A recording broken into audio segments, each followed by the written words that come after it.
Freaky Friday is one of those stories with timeless appeal.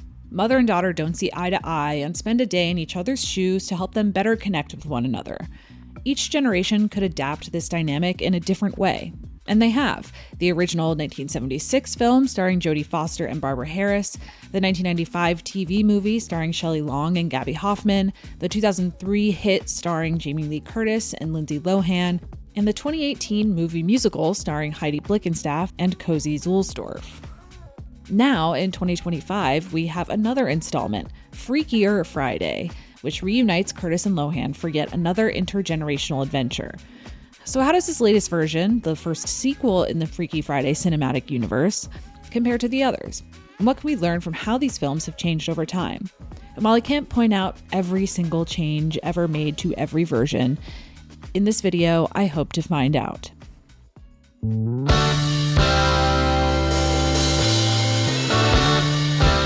not going to believe me. Nobody in their right minds could possibly believe me. But it's true. It really is. When I woke up this morning, I found I'd turned into my mother. So begins Mary Rodgers' 1972 novel Freaky Friday. Annabelle Andrews and her mother Ellen have been arguing a lot lately, the novel tells us.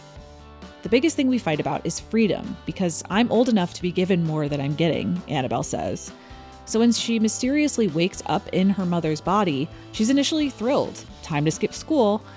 But not everything is as easy for her mother as Annabelle assumed, and by the end of the day, she collapses on her bed, exhausted by the stress of Ellen's responsibilities. Ultimately, Annabelle gains a new understanding for how hard it is to be an adult, a new appreciation for her mother, and learns to cherish the freedom she has as a child, even if she doesn't have full autonomy yet. Freaky Friday was very well reviewed, a pure delight, one of the cutest books to come across this reporter's desks in quite a while. So of course the rights were quickly snapped up for a film adaptation.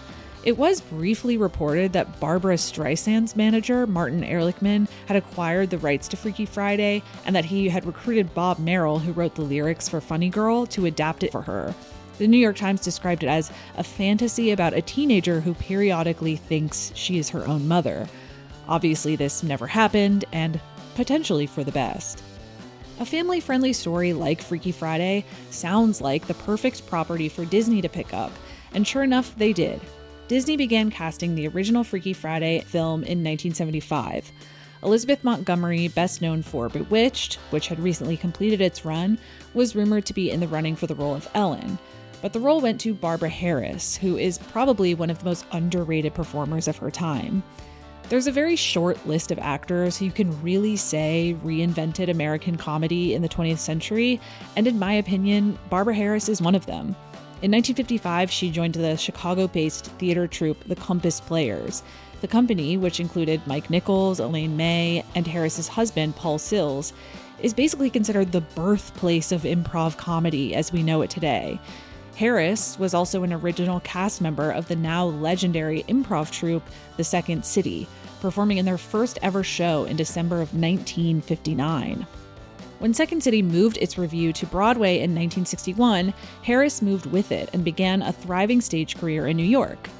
In 1967, she won the Tony for Best Actress in a Musical for her performance in The Apple Tree, and in 1971 earned a Best Supporting Actress Oscar nomination for her performance in Who is Harry Kellerman and Why is He Saying Those Terrible Things About Me?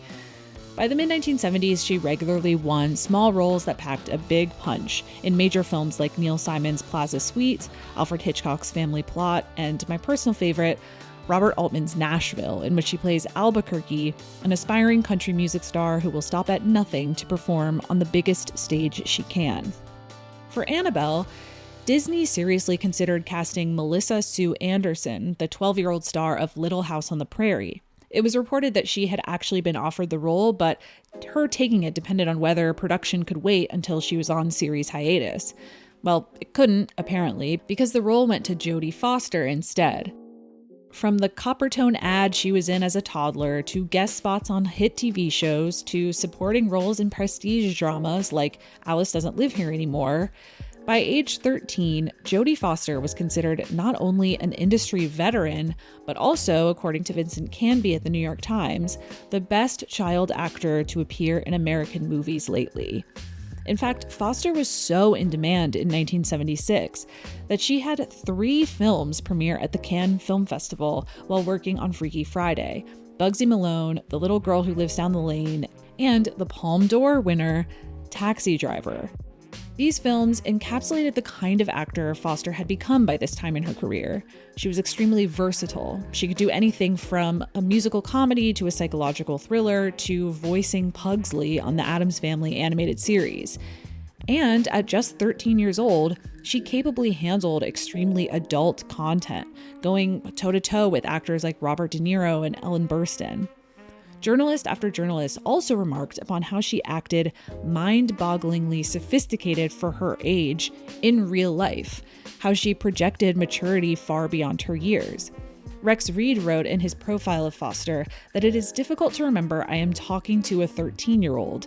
Jodie is more like a tough-minded career woman who just happens to be temporarily inconvenienced by a 13-year-old frame. And honestly, these people are not exaggerating. Watch any baby Jodie Foster interview, and she truly does read like she's 37 years old. In other words, she was the perfect young actress to embody a literal adult demeanor. Freaky Friday gave her the chance. The 1976 film adaptation of Freaky Friday transformed the novel in one significant way that every subsequent film version has also adopted. The novel exclusively follows Annabelle's day and perspective. At first, Annabelle's not even sure if she and her mother switched places at all. She sees herself and thinks she's having a kind of out-of-body experience in which she's talking to herself but unable to control her real body. The film, however, flips back and forth between the mother and daughter's perspectives, also showing the adventures and troubles Ellen encounters in the body of a teenager. By adding Ellen's experience, the story transforms from a cautionary tale about appreciating childhood while you're in it to a lesson in intergenerational understanding. Both mother and daughter assume that the other has a much easier life. Kids don't have real responsibilities. Childhood is a time for frivolous fun. Parents have freedom. No one tells them what to do, and they already have everything figured out. By watching them struggle in each other's shoes, they gain empathy for and grow closer to one another. So who are these women? What do they want? And how are they in conflict with each other? Ellen is your typical stay-at-home mom, balancing the needs of her 2 children, or 3 if you include her husband, as well as the day-to-day maintenance of their family home. Annabelle plays field hockey, has a big crush on Boris, the boy next door, has to water ski at her dad's work event, and of course, school. The film opens on a not-so-average day. It's Friday the 13th, and once again, Annabelle and Ellen are at each other's throats. Annabelle's room is messy, and she wants to keep it that way. Ellen insists she tries to be tidier and hauls her clothes to the laundry. Annabelle refuses to eat the eggs her mother prepared for her, opting instead for a sundae for breakfast. Ellen wants Annabelle to look more clean-cut and put together, while Annabelle tries to maintain her identity. I mean, I'm an individual, right? I can't eat what I want, wear what I want, to keep my hair and my nails the way I want. As they simultaneously rant about each other, we arrive at the switch. I wish I could switch places with her for just one day. It's never explained how or why exactly this happens. Friday the 13th is simply a spooky day, and that's explanation enough for this film. And frankly, for me. Annabelle is thrilled to be in Ellen's body, partly because it means that she doesn't have to go to school for the day, and partly out of spite. If her mom thinks it's so easy to be a kid, then let her go take a test and play in a high-pressure game. Ellen is alarmed to find herself in Annabelle's body, but soon relishes the challenge. I can just picture my mom trying to handle Miss McGurk in English. Or Ms. Murphy in typing. They'd freak out. My mother would not freak out, believe me. Of course, as we know, both of them discover things aren't as easy as they initially assume. In every version of this story, both mother and daughter almost immediately encounter something they're completely unprepared for. The daughter usually has some skill set that the mother doesn't, and that humiliates the mother when she makes an attempt at it. Because here's the thing, maybe it's adult hubris, but I do think it would be easy to be in high school for one day. Like, kids might be brats, but theoretically, dealing with the curriculum seems completely doable. Pretty much every version of this story acknowledges this by showing the mother excelling in class thanks to her life experience. In this version, Ellen lived through the 1950s, so history class is a breeze. In 1995, she's fluent in Spanish, so Spanish class is no problem. And in 2003, she's read the Shakespeare play that Anna is studying in English class. So there has to be something else that complicates the day and gives the mother a new appreciation for her daughter's talents. The 1976 film really puts Ellen through it. Photography class, marching band, a typing test. Normally that would be fine for Ellen, only the kids are using electric typewriters now, which Ellen has never used before. In this version, Annabelle is also a gifted field hockey player. She's so good that the other team targets her in the game, and Ellen, in her body, suffers the consequences. Athletics, like new technology, represent an important generational divide between mother and daughter in 1976. After all, Annabelle is attending high school after the institution of Title IX, a civil rights law enacted in 1972 that prohibited sex-based discrimination in any school or any other education program that receives funding from the federal government. Title IX made sports available to many young girls throughout the country for the first time through their public schools and caused exponential growth in participation. Ellen might have been shut out from athletics as a kid, and makes that clear, but thankfully her daughter wouldn't be. Of course, the clumsiness goes both ways. The daughter in each version of Freaky Friday has not acquired the skill sets related to her mother's job. Ellen is a stay-at-home mom, and Annabelle has no clue what that entails, assuming that the lack of a salaried position in a company somewhere means that you can just do whatever you want for most of the day. It turns out Ellen was running that shit like the Navy, juggling chores, workmen, children, and housekeeper. But Annabelle is quickly overwhelmed, sloppily failing to do basic chores.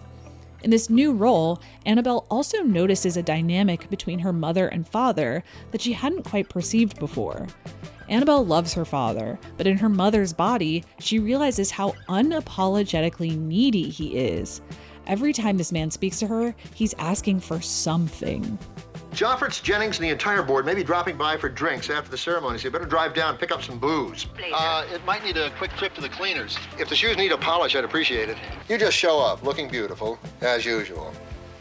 I'll take care of the rest. Annabelle finally snaps when her father calls the house with an emergency request. The catering fell through for his big work event that evening. So, big deal. Who's gonna handle it? You are. Me? She has 3 hours to drum up gourmet food for 25 people. Why did you call Daddy a male chauvinist pig just now? A male chauvinist pig is a husband who spends 3 months taking bows for a big shindig he's gonna throw, and when he blows it, he gives his wife 3 hours to save his skin. Annabelle also accidentally calls her father Daddy in her mother's body, which it turns out he's weirdly into, and that just made me laugh a lot. Oh, I was only kidding, Daddy. Daddy? You've never called me Daddy before. No, I never will again, Bill dear. Anyway, Ellen also discovers new things about her husband, specifically that he is a sexy new secretary that he never mentioned and who she subtly threatens into becoming less hot. Switching isn't just about living life in someone else's shoes, it's also about seeing yourself through a completely different lens. Because Annabelle and Ellen are essentially in disguise as each other, they become privy to information they otherwise wouldn't have access to. Annabelle really gets a wake-up call, speaking to her teachers about her own academic performance, her crush Boris about her abrasive reputation, and her brother about his secret admiration of her. Annabelle has this experience with her brother in every subsequent version. He's a goody two-shoes who she resents for being such a rule follower, and she learns that despite how cruel she is to him, he really loves her. This inspires her to treat him with more respect and care later in the film. Things kind of go off the rails in the final half hour of the film. The Andrews family is supposed to meet up at Dad's big aquacade work event that evening, where Annabelle is supposed to water ski and which Ellen is now supposed to cater. I have truly no grasp of what kind of event this is supposed to be and why water skiing is so important to the father's job, because this film accumulates like 100 elements that all crash together at once. The cooking goes awry, Annabelle can't drive to the event, Ellen obviously can't water ski like Annabelle can. So the last act is full of slapstick hijinks that, at least to me, aren't charming enough to justify the sheer amount of them. At some point, though, in the midst of the chaos, Annabelle and Ellen wish to go back to their own bodies, and their wish is granted. Only this time, their minds don't switch, their bodies do. Another opportunity to drag out the hijinks. Right body, wrong place. At the end of the film, Annabelle has cleaned up her act, inspired by everything she learned in her mother's shoes. She'll take herself more seriously and put more effort into her appearance and schoolwork. Luckily for her, Ellen gave her a head start.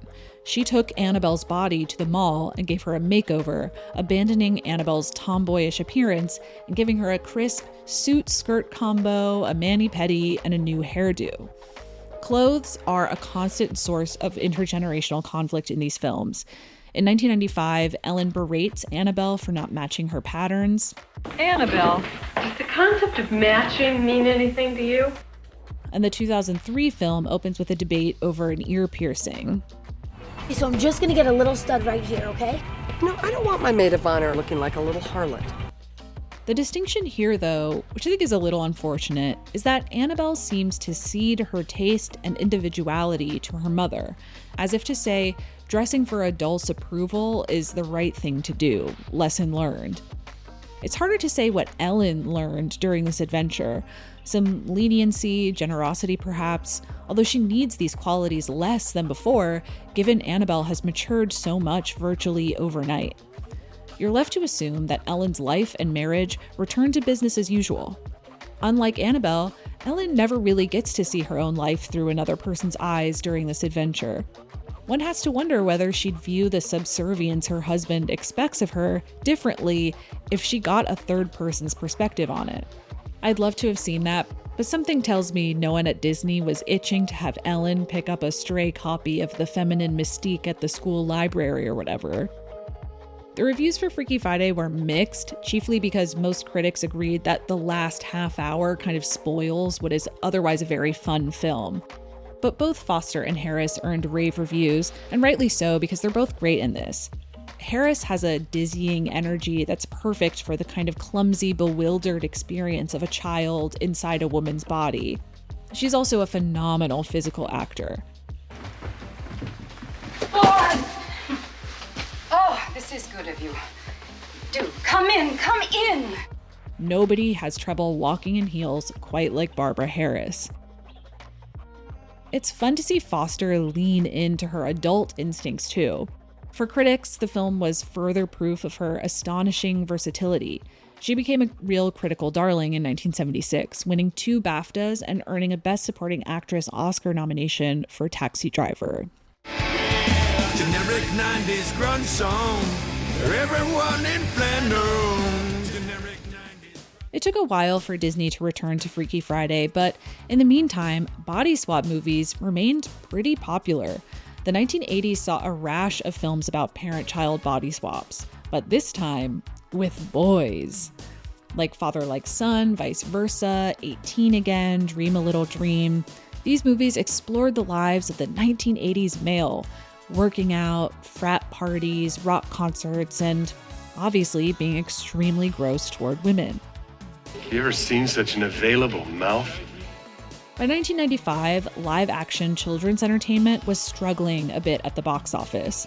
But Disney had an answer for that. The studio could remake some of their most popular films from the previous decades as low-budget, made-for-TV movies, inexpensive productions that would pose little financial risk and help maintain the brand on television.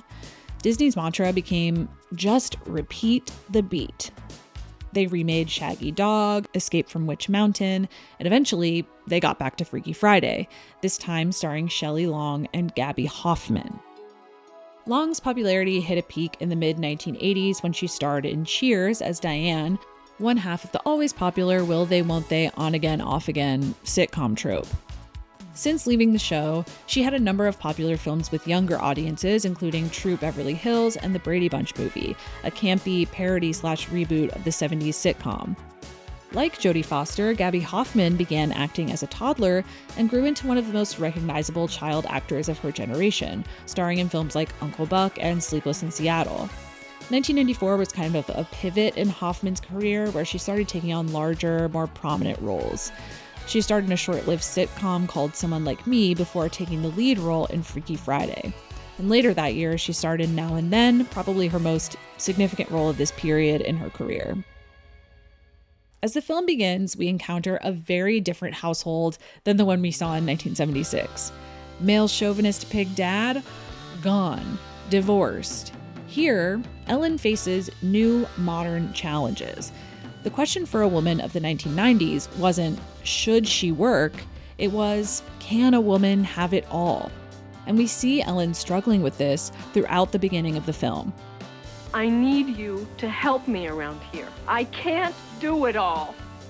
She's a fashion designer who runs her own company. The business is struggling a bit, but she has a super important pitch meeting coming up that could change everything. Add on top of this, though, parenting 2 children and managing her romantic relationship with her colleague Bill. It's a lot for one woman to deal with. Annabelle is on the swim team, and they have a big meet coming up. Unfortunately, they're down a diver, and for some reason, it's up to Annabelle to pick who from the reserve team will be promoted to compete with the first team. This causes big drama in her friend group that she really doesn't want to deal with. She'd rather think about Luke, her crush, who really doesn't have very much to do in this movie.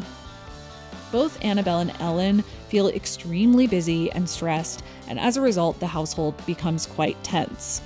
Like you forgot to clean your room, and you forgot to help with the dishes, and you forgot to stay married.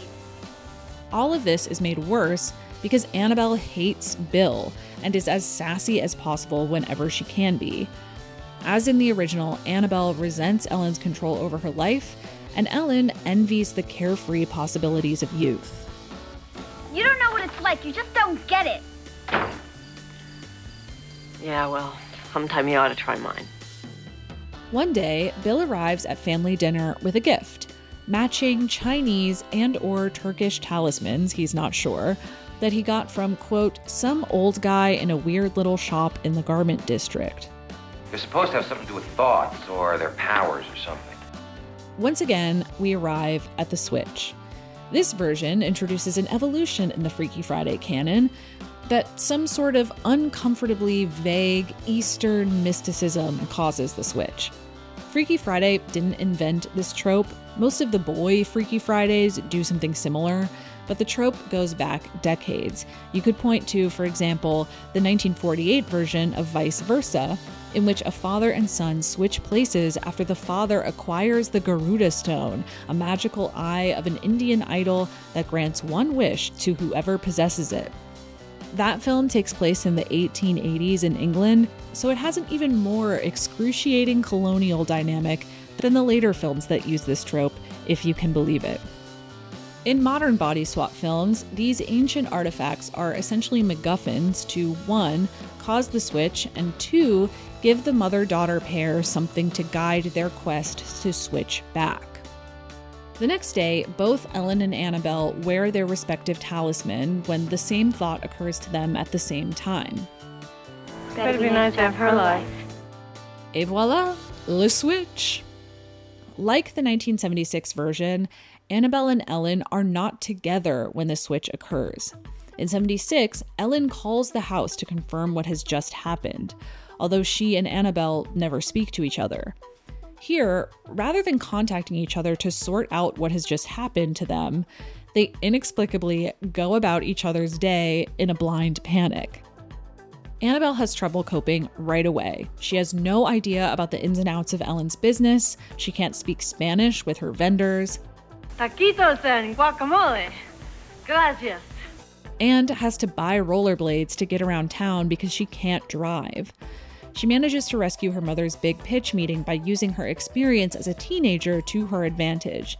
Even if her business etiquette is non-existent, she knows what kids like and how to design for them, and manages to convince the buyer to come to her swim meet where the kids will debut some athletic wear she designed.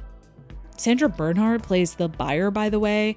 I mean, this film easily has the best supporting cast of any version of Freaky Friday. Jackie Hoffman plays the swim coach, Carol Kane is the school librarian, Eileen Brennan plays the principal. It's great. Ellen starts the day with relatively more confidence. She can speak Spanish, so Spanish class is a breeze. She makes the unpopular but correct choice for the swim team and protests the, quote, antiquated, sadistic, and sickening ritual of dissecting frogs in science class. But things take a turn later in the day when, like her maternal predecessor, she too falls short in athletics. Thrust into a basketball game in gym class, she shows none of Annabelle's usual verve and disappoints her teammates. She also has a much harder time convincingly acting like a child.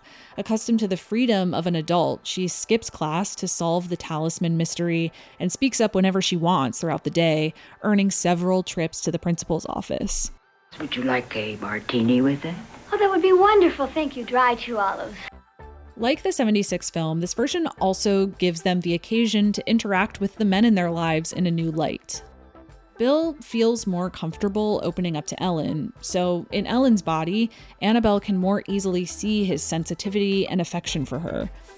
In Annabelle's body, however, Ellen realizes that Bill actually is quite condescending, and that Annabelle's animosity toward him is justified. Just because you think you're talking to a child, you automatically assume that everything I say or do couldn't possibly have any real meaning for you. I was really hoping that this would lead them to a breakup because I too found Bill very annoying, but alas, it didn't. Speaking of men though, as far as I can tell, this is the only version of Freaky Friday that acknowledges a different, unwelcome kind of attention that women get. Come hot stuff. Hey, baby! Who you calling baby? I'm almost 13. Old enough for me. Old enough for me. Much like the original film, a lot of the humor in this version relies on slapstick gags that don't really pay off. Like Shelley Long on rollerblades can only do so much, you know what I mean? Also, like the original film, a lot of confusing mechanics happen, and eventually everything comes together for the pair to swap back. Sandra Bernhard shows up to the diving meet where the team's uniforms convince her to work with Ellen. Well, it's a bit disturbing. But in a weird way, it works.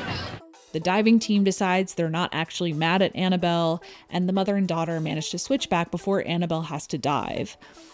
Critics were mixed about this version of Freaky Friday too. To some, it touched the heart while dishing up some loopy, good-natured giggles.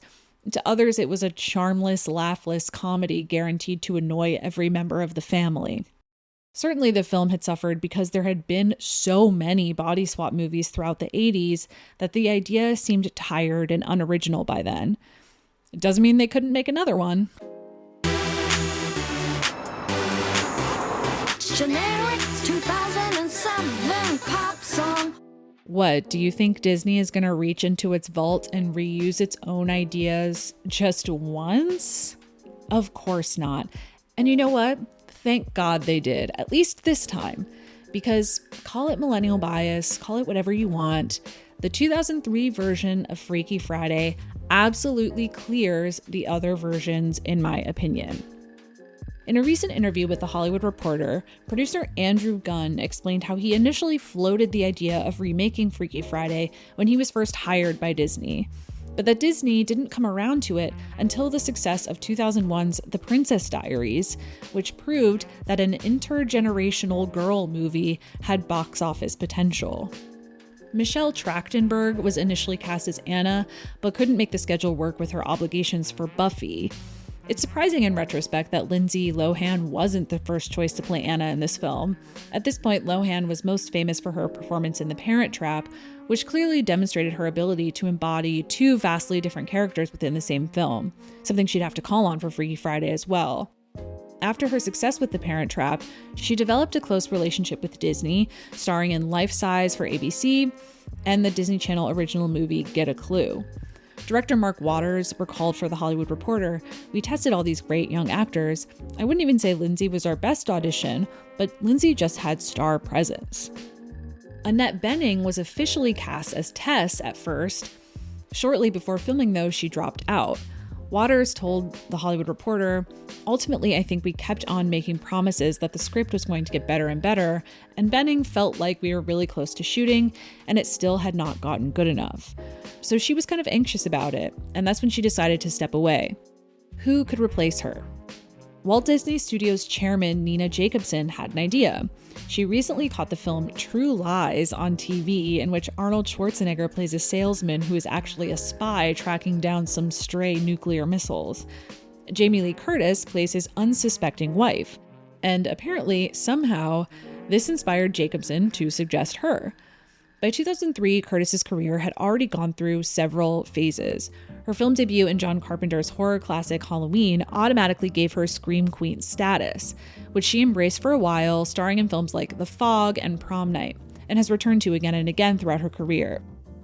But in the mid-1980s, she tried more consciously to shift away from the Scream Queen image and eventually found her footing in comedy. A Fish Called Wanda and the sitcom Anything But Love showed a new, kooky side to the actress. Curtis stepped in pretty late in the production process of Freaky Friday, but thankfully she and Lohan gelled right away. Curtis's casting ended up, I think, saving the movie because of her energy and also her chemistry with Lindsay. The two of them have a lot of aggressive energy, and aggression is funny, Waters explained. If you're kind of playing comedy in a way that's shy and non-confrontational, it's never that good. But the two of them were not scared to get into it with each other, and that made it really work well. Their performances are a huge reason the film works, and I'll talk more about that in a minute, but let's not forget the screenplay written by Heather Hawke and Leslie Dixon. Unlike previous iterations of Freaky Friday, it never devolves into subpar slapstick, it never confuses too many elements. Everything is efficiently woven together, and you understand exactly who these women are from minute one, allowing Curtis and Lohan to play each other with such specificity. Tess is a supermom, busy as hell, but capably balancing her psychology practice, her book launch, and her upcoming marriage to her fiancé Ryan, dead husband this time. Seemingly the only thing she can't handle is Anna. She and Anna argue constantly about the kinds of things you expect teens and parents to fight about: clothes, boys, grades. You're ruining my life! Ruining my life? It's about the audition. You're ruining my life! Tess expects Anna to better handle her responsibilities, but doesn't listen when Anna tries to explain why things are so complicated at school. Tess rejects her crush on Jake on the grounds that he has a motorcycle, and seems dismissive towards Anna's true passion, her pop-punk, Avril Lavigne adjacent band, Pink Slip. Pink Slip has a huge audition that happens to clash with the rehearsal dinner for Tess's wedding, and Tess refuses to allow Anna to attend the audition rather than the dinner. Everything culminates one night at, what else? A Chinese restaurant, where they do the classic Freaky Friday, you don't get it banter. You couldn't last one day in my high school. Perfect? You think my life is perfect? The staff at the restaurant overhears their argument and intervenes with a magic fortune cookie that switches their minds. Only not right away. At first, they just feel an earthquake, but they don't actually switch until that night, waking up the next morning as each other. This is one of the smartest things this film actually does. Because Anna and Tess are in the same place when they switch bodies, they can immediately confront each other with the strangeness of their situation, justify why they absolutely need to live each other's lives for the day, and strategize what they'll do next. What seems like a purely logistical adjustment at first actually becomes really important in developing the relationship between the two characters. Because they're both on the same page, they check in with each other way more than any other duo in previous versions, which deepens their understanding of each other's lives and makes their eventual reconciliation much more intimate. Having them realize what's happened together also adds new comedic opportunities. This version is the first to really acknowledge what a lot of young people think, that sure, age brings a certain degree of freedom, but also being old is gross. Oh! I don't think that, but like, aging culturally is considered a bad thing, and young people tend to loudly let you know that. The first two versions are remarkably light on jokes about older women. The teenagers observe their older bodies with wonder. Mom's legs, and her stomach, and her, And that's really the end of it in 76. In 1995, Annabelle and Ellen only comment on each other's bodies when they notice they respectively have better or worse physical endurance in the other's body. Oh, it's great having legs with only 12 years on them. And again, that's pretty much it. 2003 is very funny and much more honest, but I also found the decision not to position older women's bodies as a joke in the older versions pretty refreshing and surprising. Still, while this version pokes fun at aging, or rather youth's fear of aging, it also eventually circles back to give Tess some dignity as a middle-aged woman. In the novel and in the 1976 film, Ellen gives Annabelle a makeover while she's in control of her daughter's body, cleaning up her tomboyish image for a tidier, more conservative look, which Annabelle eventually adopts herself, symbolizing her newfound maturity. In this version, Anna gives Tess a makeover, taking advantage of her mother's credit cards to give her look a little more edge, show a little more skin, and ultimately revealing her mother as a person who is actually attractive and deserving of that kind of attention.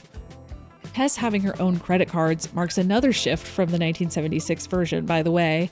Ellen has to ask the father for his credit card rather than using her own because, well, she might not have one, given that women couldn't apply for a credit card in their own name until 1974. Anyway, in the end, the makeover symbolizes Tess loosening up a bit and becoming more receptive to Anna's taste. It's a subtle but effective inversion of the Freaky Friday formula, and this film actually does this a lot, and it almost always works. For example, as I've already mentioned in other versions, the mother typically helps the daughter succeed at school. Tess briefly panics over math, but English is another story. She knows Hamlet well because she read it in high school. But Tess doesn't get the easy win the other moms get. Even though she gives a well-thought-out answer, Anna's teacher spitefully gives her an F. Tess succeeds as a student but fails anyway and is forced to recognize that her daughter was telling the truth. Her English teacher does have a needless vendetta against her, a realization that helps bring mother and daughter closer together. And that's why this screenplay is so tight. Everything serves this larger purpose. They aren't left to flounder in each other's territory for too long. Neither of them are ever truly humiliated in this film. Any minor convenience is usually met with quick retaliation or rescue. Tess doesn't have any musical instincts whatsoever, but is nearly stranded on stage performing as Anna in Pink Slip, the kind of humiliation the other versions delight in exposing the mother to. But at the last minute, Anna performs some backstage heroics to cover for her. Anna also succeeds at her mother's job more than her previous counterparts. Tess helpfully boils down therapy to a single line to help Anna get through the day. And how do you feel about that? It's sloppy, but it works well enough, which I'm not sure speaks very highly of the profession, but here we are. Like Annabelle 95, Anna also weaponizes her youth and personality to spice up her mother's job in unexpected ways. In this scene, she has a surprise appearance on a daytime talk show, and devoid of any actual knowledge of her mother's book, she simply performs for the audience as a rock star she actually is inside, advocating that adults find the fun and excitement in their drab lives.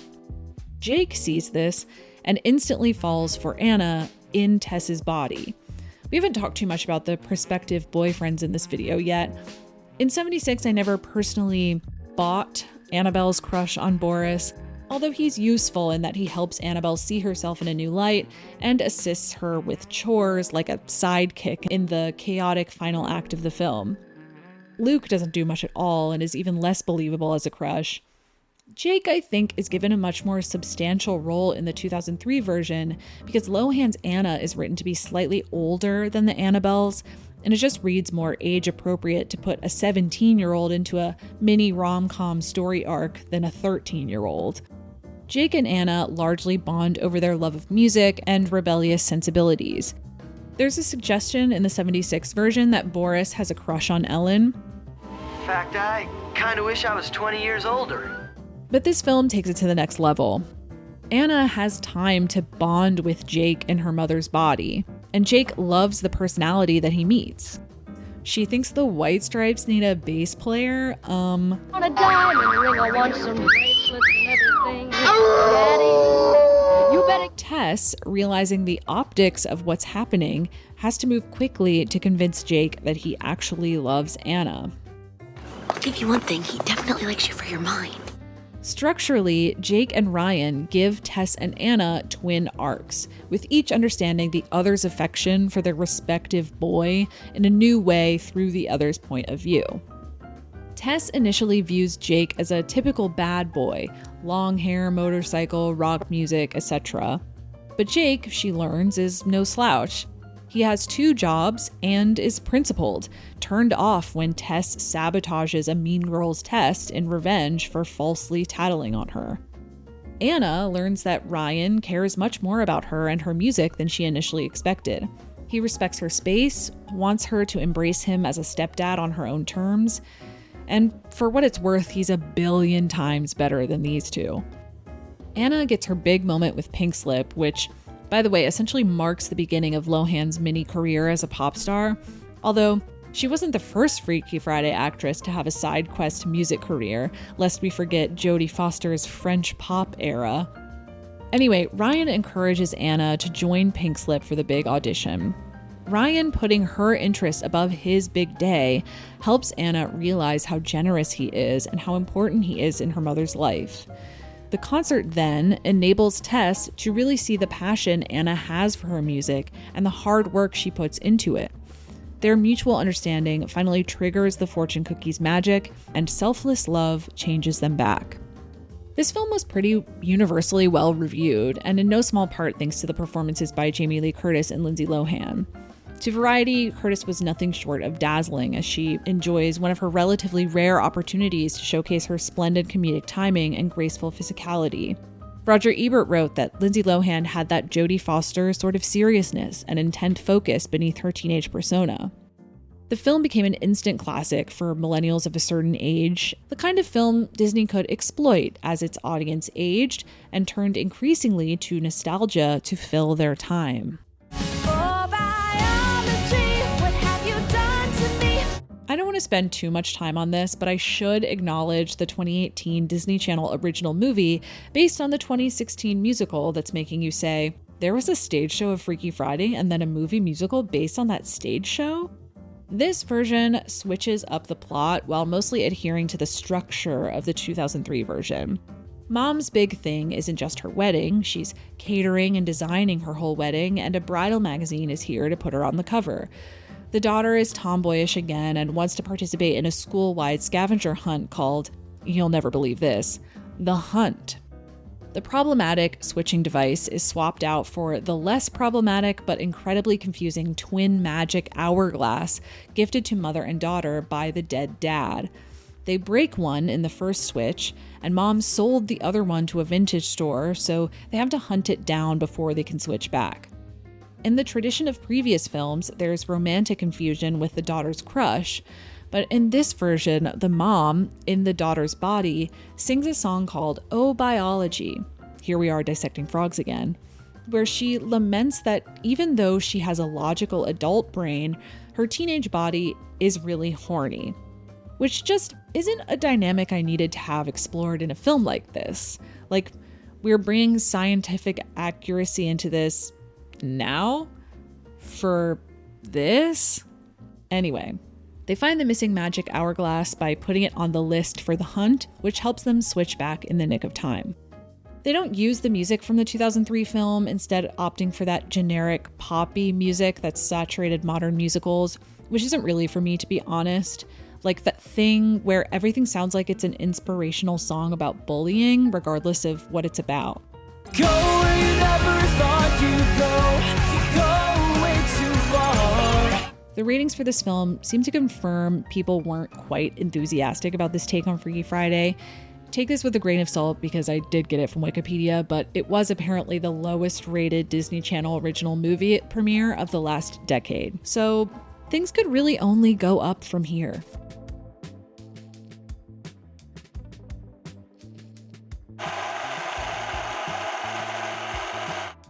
If Disney's mantra in 1995 was just repeat the beat, in 2025, its mantra must be something like, dear God, please, no one make anything new.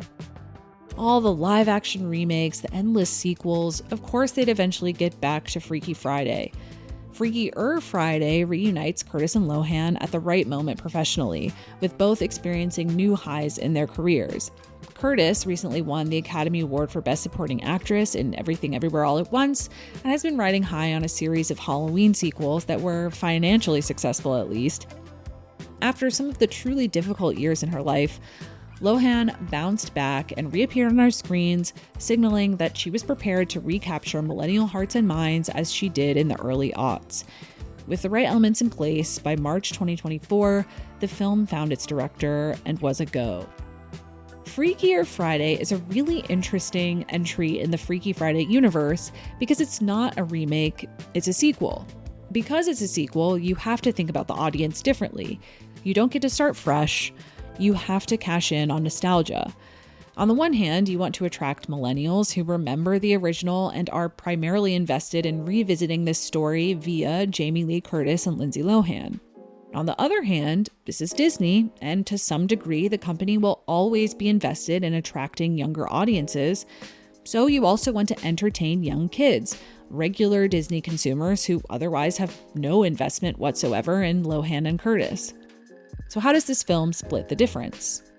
Freakier Friday answers that question by adding a third generational layer. Tess remains a psychologist, or maybe something closer to a pop psychologist who has a podcast and publishes books. Anna has left Pink Slip and now manages other musical artists while parenting Harper, whose personality is surfing. There is no father in the picture, and to explain this, the film makes a very big deal about how Anna chose to be a single mom. I really don't know what this is supposed to mean. Did she get IVF? Did she get pregnant with some random guy and choose to keep the baby? It doesn't really matter, I guess, but you see where the structure is going, right? The film sets up a clear lineage that would make for an interesting intergenerational shuffle. But wait, there's more. Harper has a lab partner at school named Lily, who she hates because she is British and won't shut up about it. Lily's sense of superiority leads her to behave rather selfishly and hastily, leading to chaos repeatedly erupting between them at school. The school calls their parents in to discuss their behavior, and wait a minute, is that internet boyfriend, Manny Jacinto, playing a single dad? Sparks fly, and soon Anna and Eric, as he's called, are engaged. Lily and Harper still hate each other and now have to face a life-changing decision.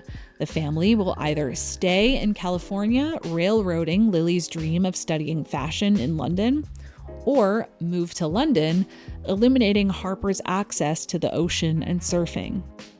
The girls decide that breaking up their parents is the easiest solution, so they can just get back to their regular lives.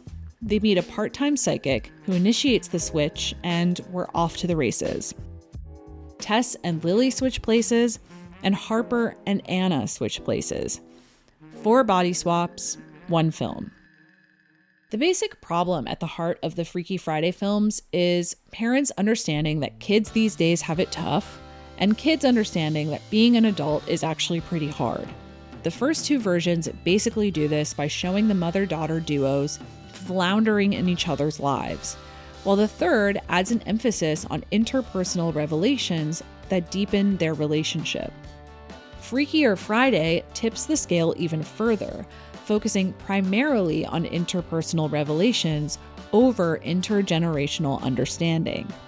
Don't get me wrong, age is a theme in this film. How could it not be? Harper and Lily feel they have little control over a major decision in their lives.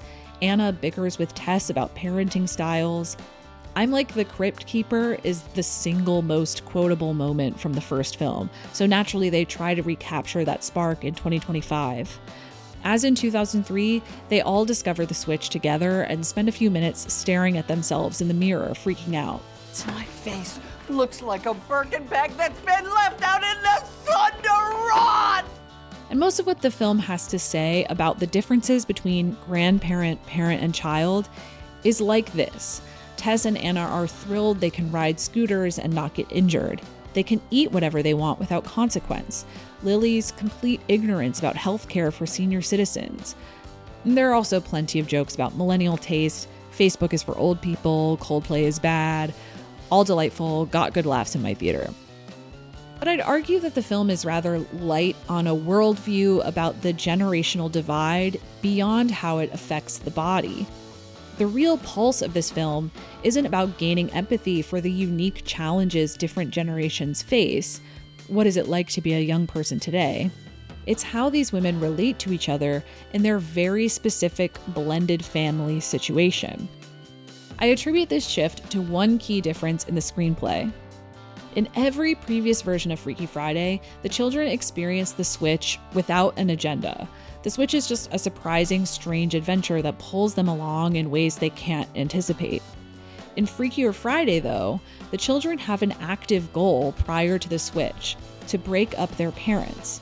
And now, in Tess and Anna's bodies, they suddenly find themselves in a situation that enables them to do that much easier. They're so invested in sabotaging Anna and Eric's relationship, in fact, that they deny Tess and Anna information that would help the four of them switch back. So a lot of the film revolves around these plot mechanics, the way they weaponize their hidden identities to complicate their parents' lives. In that way, I actually found myself thinking more about another Lindsay Lohan film, The Parent Trap. Hidden identities, California versus London, scheming around their parents' relationship. Elaine Hendricks is there. Harper and Lily try everything to throw a wrench in the upcoming wedding, including seducing Anna's old flame, Jake, hoping to reignite his love for her. The scene in the record store is super fun. The rapport between Curtis and Lohan really is the core of the film, and I love the way they use Jake in this movie. The whole point of his crush on Tess in the 2003 film was that he was sincerely, obliviously falling for Anna. Here, though, it suggests that actually his crush on Tess was the beginning of a lifelong older woman kink, and I think that's very funny, and I'm glad they went there. Of course, as their scheme progresses, they encounter information that complicates how the girls understand their parents' relationship. Harper, for example, attends Anna and Eric's meeting with immigration. For those who might not be aware, these are meetings where you essentially have to prove to the government that you are a legitimate couple and you're not just getting married to game the visa application process. So Harper literally witnesses Eric get quizzed about her mom, and for the first time sees how close they really are, how her mother had revealed her hopes and dreams to him, and how they really were putting a lot of thought and care into parenting and their future together. Like in 2003 and 1995, Harper and Lily successfully exploit their youth when they have to go work in the place of Anna. Anna manages a pop star who's having a quasi-breakdown over an ex. Harper and Lily talk her off a ledge, excise some cringy millennial speak from promotional materials, and redesign her photo shoot to better appeal to the singer's image. This is a really nice subversion of the wardrobe conflicts in the other versions. Lily loves fashion, and Anna's a cool mom who explicitly encourages her to embrace that. Meanwhile, Anna and Tess spend some time in detention before embarking on a B-plot to track down the fortune teller in order to figure out how they can switch back. I won't dive too deep into how the plot develops in this film, partly because it's a new release, so you might want to see it for yourself, and partly because there is so much plot that it might get tedious to recount. 76 and 95 got into trouble when they overcomplicated things, and I do think Freakier Friday occasionally dips into that territory because 4 swaps is a lot. I sometimes had to remind myself who was in what body, and what exactly those swaps accomplished story-wise wasn't always clear. For example, the Tess-Lily switch was a little muddled to me. Lily's arc is mostly about reckoning with how much she actually misses her mom who passed away. And yet, she spends almost no time bonding with Anna, who would be her stepmom and who also lost a parent as a teenager. She and Harper connect. She even gets a heart-to-heart with Ryan. But it feels like her catharsis is written to fulfill the logic of her swap with Tess, rather than to satisfy what her character would realistically need for catharsis. Harper gets much more narrative attention because in Anna's body, she has direct access to her soon-to-be stepdad and learns straight from him about how much he loves her mother.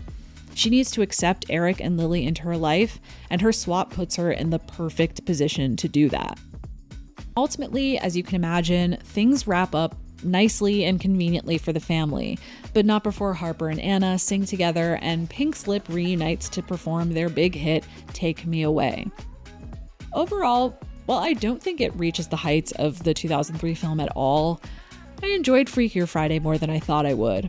Julia Butters and Sophia Hammonds, who play Harper and Lily respectively, are good, totally fine.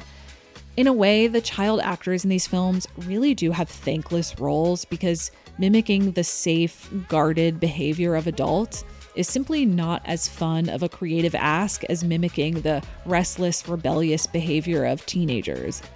Lily has the most outlandish personality of the four, so because she switches with Tess, Curtis gets to do most of the wild bits.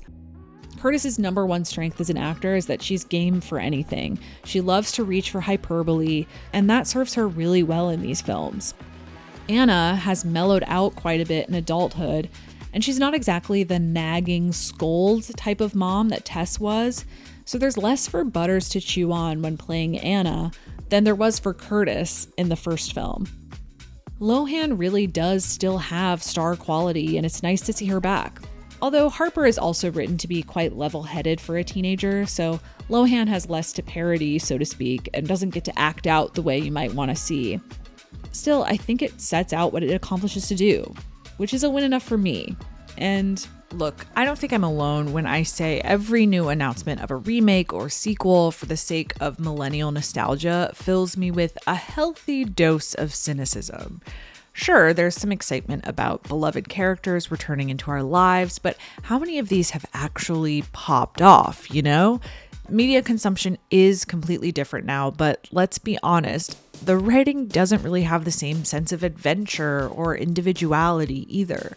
Most of these reboots just want to make the same jokes they made before, or meta references to the actors.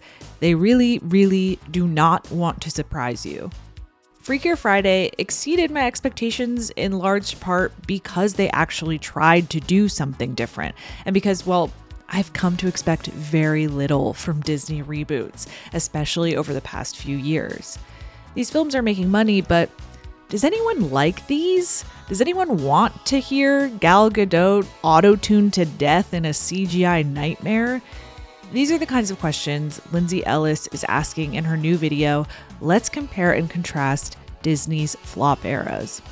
She gets into why Disney has leaned into the regurgitation of ideas that were once original and aversion to risk, how World War II changed the direction of the studio, how Walt Disney's death affected the company, and why we are currently living through what might be Disney's worst flop era ever.